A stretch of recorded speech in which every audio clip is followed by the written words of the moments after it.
नमस्कार। बिहार के मुख्यमंत्री और जनता दल यूनाइटेड के नेता नीतीश कुमार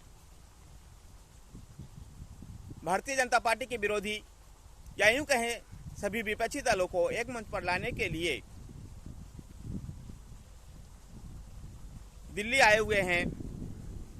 दिल्ली आने से पहले वो पटना में लालू प्रसाद यादव से मिले थे और उनसे भी इस संबंध में बातचीत की।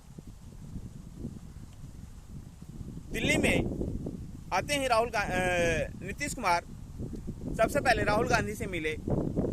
राहुल गांधी के पश्चात वो कर्नाटक के पूर्व मुख्यमंत्री HD कुमारस्वामी, जो जनता दल एस के नेता भी हैं, से मुलाकात की।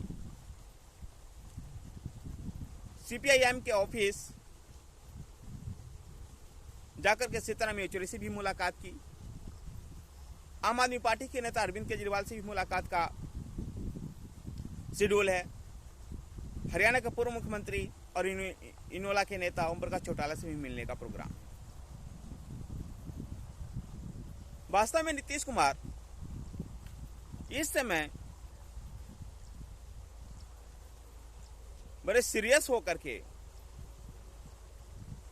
सभी विपक्षी दलों को एक मंच पर लाने की कोशिश कर रहे हैं।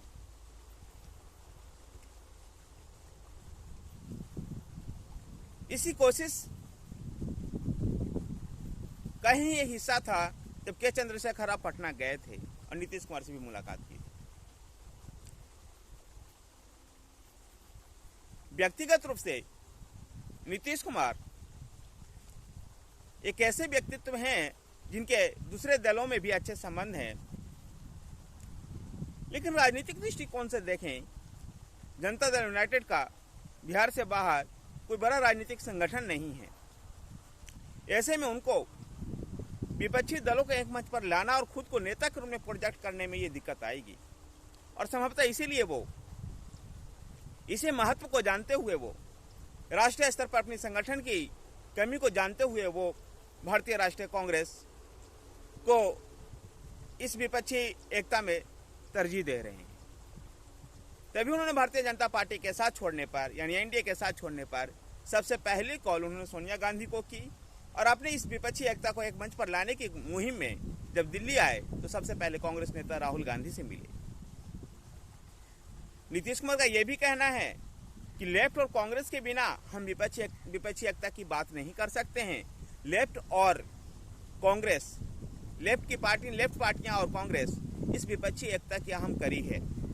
जबकि KCR कहते थे कि बिना कांग्रेस के ही विपक्षी पार्टियों को एकजुट करना है, जबकि नीतीश कुमार का मत अलग है।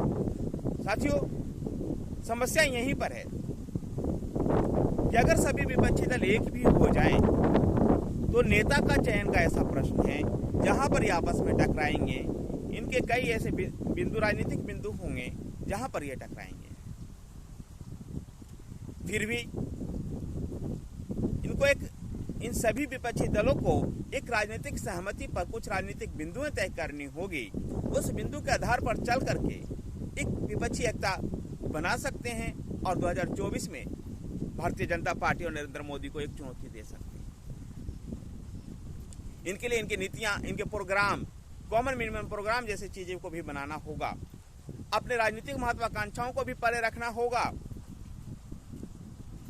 नीतीश कुमार अपने इस मुहिम में NCP और शिवसेना से भी के भी नेताओं से भी मिलेंगे। NCP के प्रमुख शरद पवार इस विपक्षी एकता के एक अहम सूत्रधार रहे हैं और उनका कहना है कि सब अपने अपने क्षेत्रों में लड़ो और चुनाव के पश्चात हम तय करेंगे कि नेता कौन होगा। दूसरी तरफ तृणमूल कांग्रेस की सुप्रीमो ममता बनर्जी खुद भी नेता के रूप में एक प्रोजेक्ट करने में लगी हुई है। यूपी में भी विपक्षी एकता में बड़ा पेच है कि SP और BSP को कैसे एक साथ मंच पे लाया जा सकता है। KCR और नीतीश कुमार मिलकर के दक्षिण की पार्टियों को भी साधने की कोशिश में लगे हुए हैं। देखना है 2024 तक ये लोग कितने सफल हो पाते हैं। और सफल होने के लिए इनको अपनी राजनीतिक महत्वाकांक्षा को त्यागना होगा। अगर ये अपनी राजनीतिक महत्वाकांक्षा को लेकर लड़ते रहेंगे, नूरा कुश्ती करते रहेंगे, ये भारतीय जनता पार्टी को चुनौती देने के बजाय खुद ही जनता और मतदाता के बीच में हंसी का पात्र बनेंगे। क्योंकि मैं इस वाक्य को इसलिए कह रहा हूं हंसी का पात्र बनेंगे, क्योंकि पिछले संयुक्त मोर्चा के समय में और जनता पार्टी के समय में इस बात को देखा गया। जनता पार्टी के समय में किस प्रकार से कांग्रेस को हराने के लिए सभी दल एकजुट हो गए और एक नई पार्टी जनता पार्टी का गठन हो गया। लेकिन साल भी नहीं बीते और दोहरी सदस्यता के मुद्दे पर जनता पार्टी के अंदर फूट पड़ गई।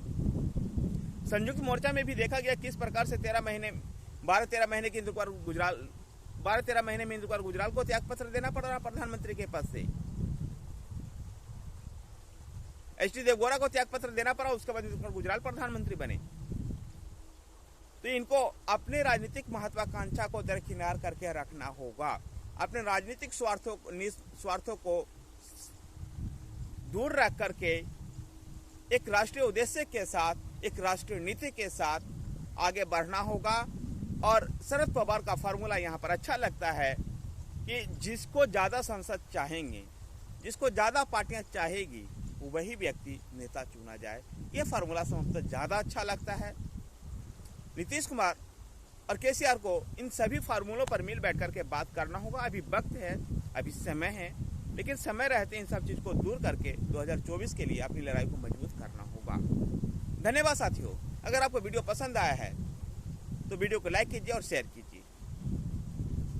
हमारे साथ बने रहने के लिए हमारे चैनल को सब्सक्राइब कीजिए। हमारा चैनल पॉलिटिकल पिच है, जिसको आप सब्सक्राइब कीजिए। आपको और भी ऐसी पॉलिटिकल न्यूज़ मिलती रहेगी। धन्यवाद।